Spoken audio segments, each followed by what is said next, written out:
Confessions of a Mature Woman tag. Stay tuned.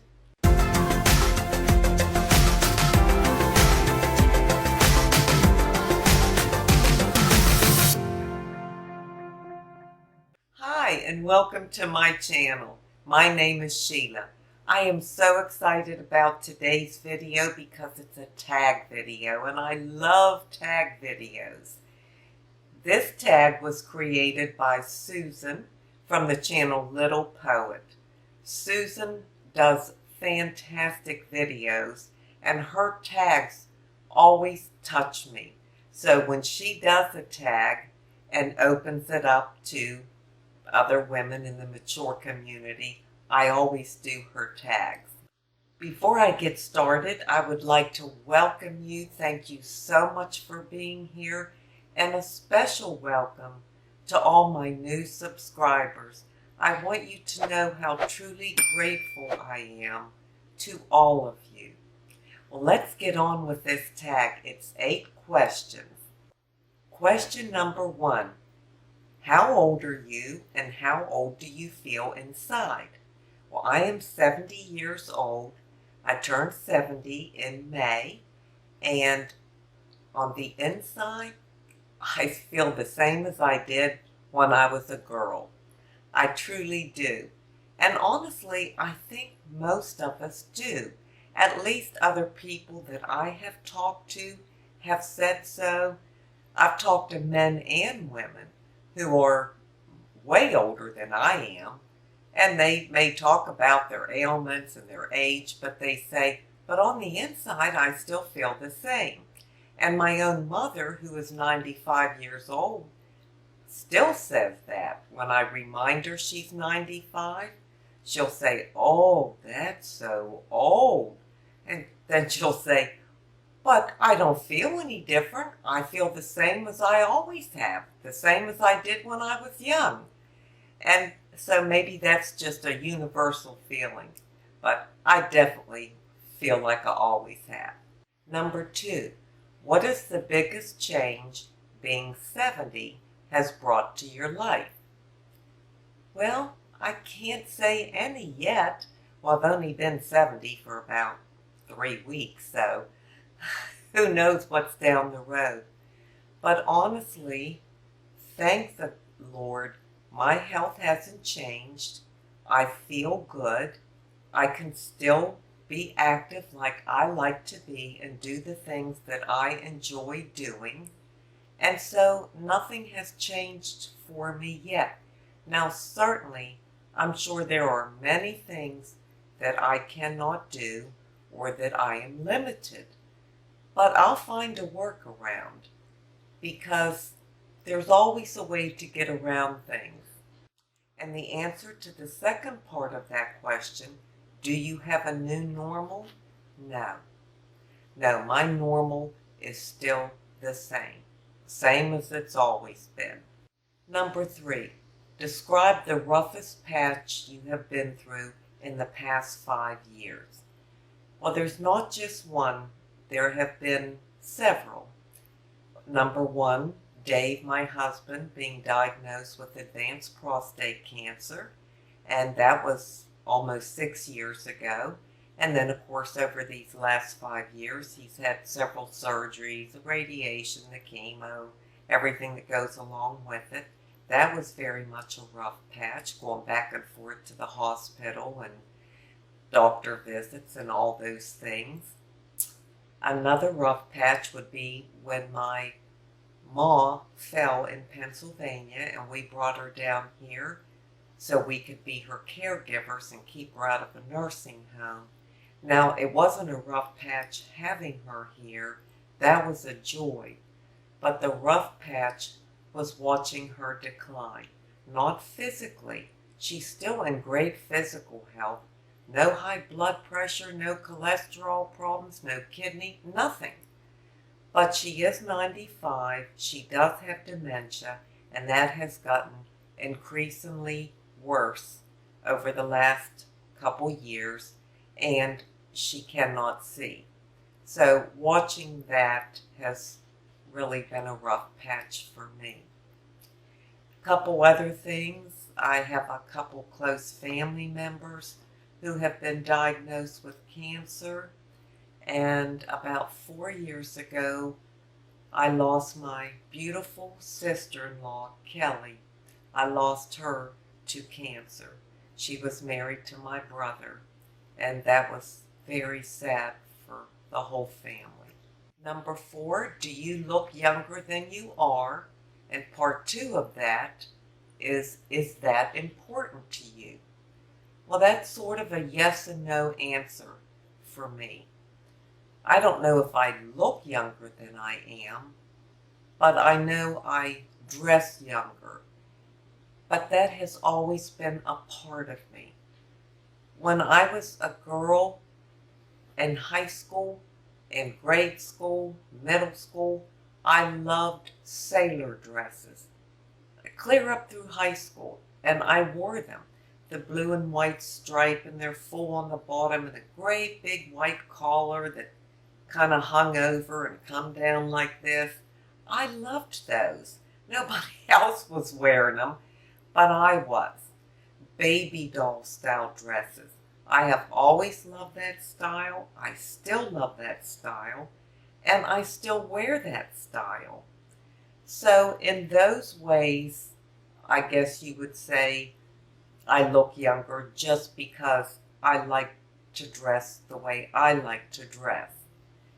Is it important to me? Yes.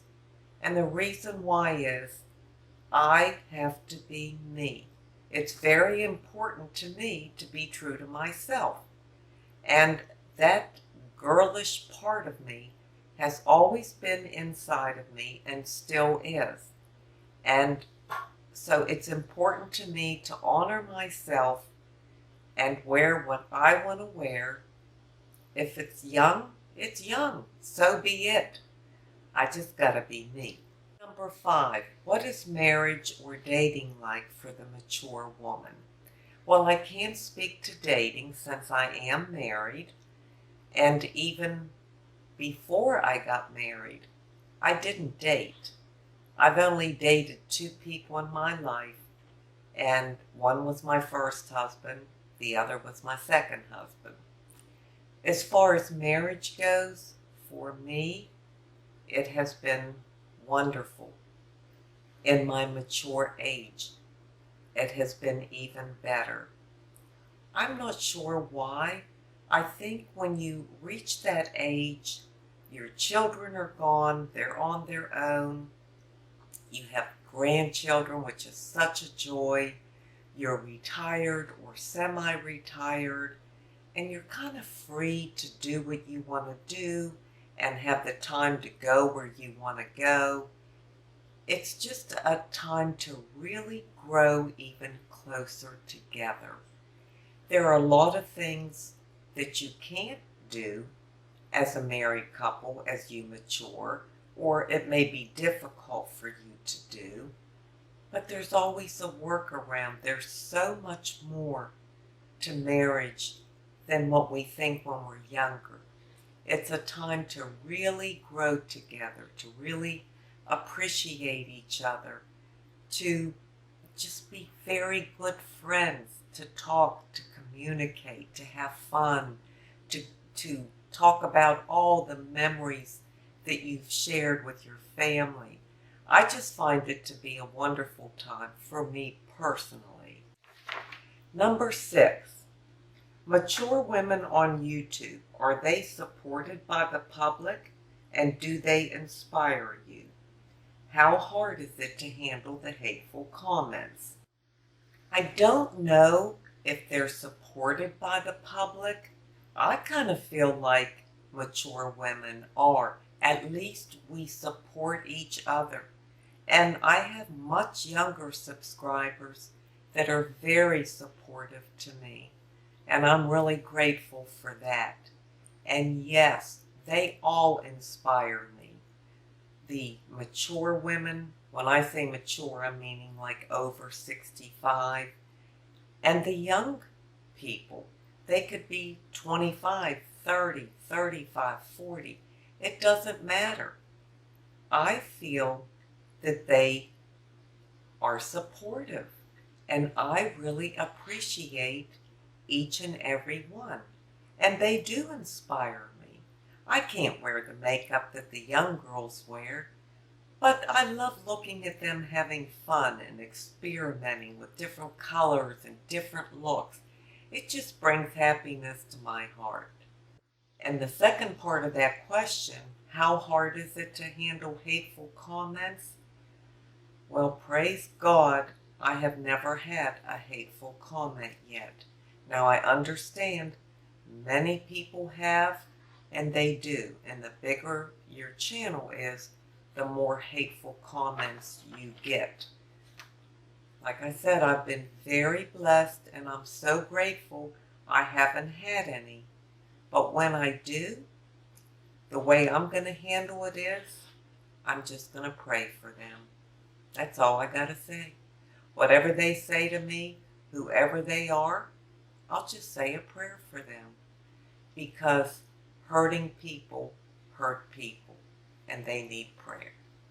Number 7, what would be your most important piece of advice for mature women struggling with aging? For me, it's always hard to give one thing, one piece of important advice. But my advice would be, learn how to age without getting old. You can do it. That can be done. We're all going to age. I don't care what your age is now, 30, 40, or 80. We're going to continue to age. It is part of life, like it or not. And the fact that we're still here, those of us that are up there in mature age, that's a wonderful thing. You just stay young at heart. You're going to grow older, but you don't have to age. Keep that in mind. Stay young in your mind, in your mindset. Laugh, be joyful. Look for the good things in life. For every negative, I can promise you, there's at least 3 positives. I could wake up today and say, oh, my bones ache, I feel terrible, I can't bend over anymore, whatever it may be. But then I can flip that and say, I'm walking, I'm talking, I'm breathing, the sun's out, and the list goes on and on. So just stay young in here, and mainly in here, and it'll be fine. Number 8, the final question, where do you see yourself in 5 years? Oh boy.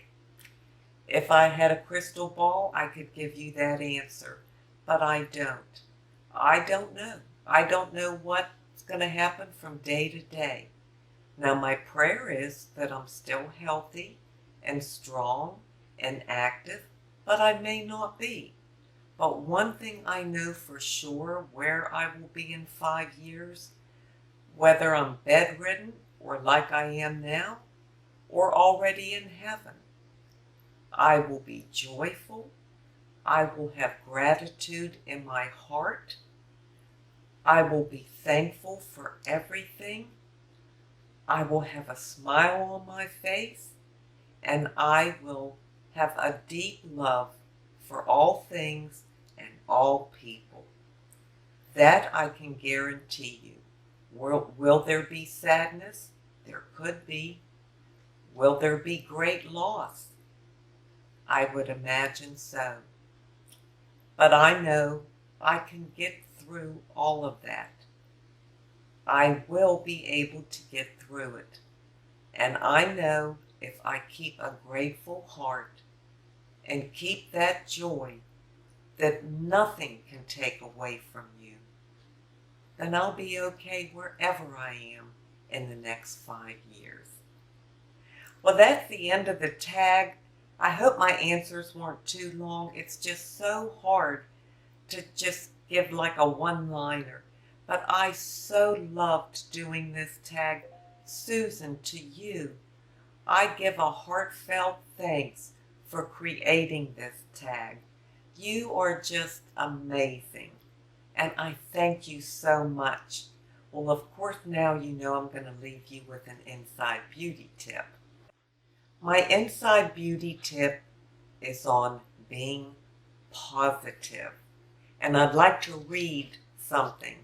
First Thessalonians 5:16 through 18. Rejoice always, pray without ceasing, give thanks in all circumstances, for this is the will of God in Christ Jesus for you.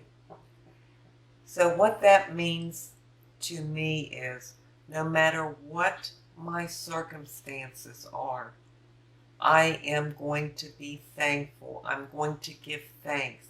I'm going to give praise. And I'm going to rejoice. We have two choices. When something hits us, and I haven't had any illness hit me yet, so I'm just speaking for my own opinion because I'm not in anyone else's shoes. And I can't imagine what that's like, so I can't speak for you. But what I'm saying is, if I'm hit with some disease where I'm bedridden and very, very ill, I have made a promise to myself that I'm still going to be grateful. Grateful for what I used to have. If I don't have it anymore, I'm going to keep my gratitude for what I used to have and the life I used to be able to live, or whatever the case may be. I'm going to rejoice because I'm still here. Even, like I said, if I'm on my deathbed, I can still tell my children I love them, and I can hear them tell me they love me. I can still kiss and hug my kids and my grandkids, or my family, whoever it may be. That's a gift. That's a gift to rejoice over. So that's the way I look at staying positive and being positive. It can make a huge difference in your life, even if you are suffering with pain, injury, illness, grief, sadness, whatever it may be. Positivity goes a long way. Thank you so much for being here today. I truly do appreciate it. And until we meet again, this is the old girl signing out. See ya.